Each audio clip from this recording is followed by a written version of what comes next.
Presiden Prabowo Subianto menegaskan komitmennya untuk memperjuangkan pengesahan rancangan undang-undang atau RUU perampasan aset bersama DPR. Hal itu disampaikan dalam pertemuan silaturahmi dengan tokoh lintas agama, pimpinan partai politik, serikat buruh, dan organisasi kepemudaan lintas iman di Istana Negara Jakarta pada Senin 1 September.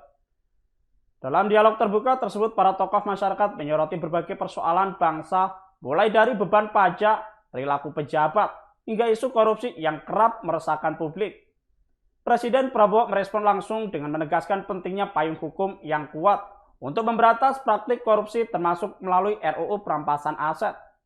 Ketua Umum Persekutuan Gereja-Gereja di Indonesia atau PGI Jeki Manuputi menyebut Prabowo akan bersungguh-sungguh mengerjakan dan memperjuangkan RUU perampasan aset.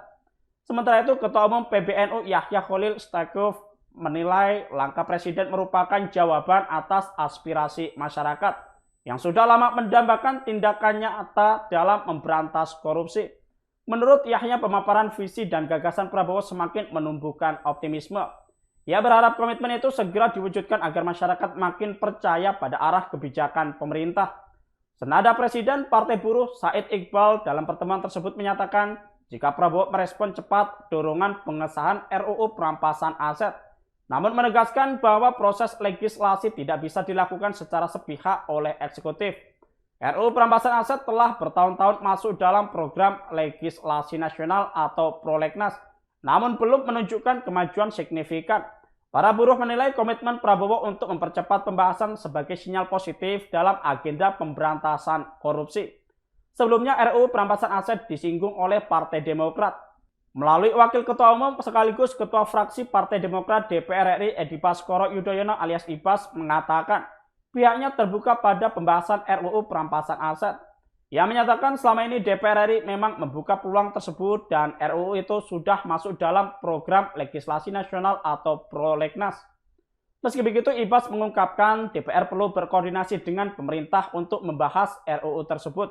Selain itu, Ibas mengatakan langkah itu perlu berkolaborasi antar fraksi.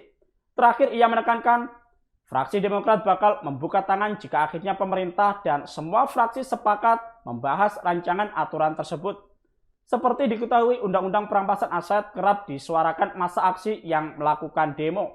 Terkini demo hebat di beberapa daerah akhir-akhir ini menuntut DPR terkait besaran tunjangan gaji dan solidaritas ojol Avan. Ialah menyorakan pengesahan RUU perampasan aset. Aturan itu dianggap bisa menjadi solusi atas maraknya korupsi yang terjadi di tanah air.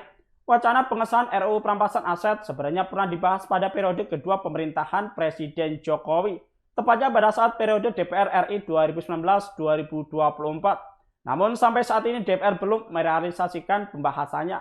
Download Tribun X sekarang, menghadirkan lokal menjadi Indonesia.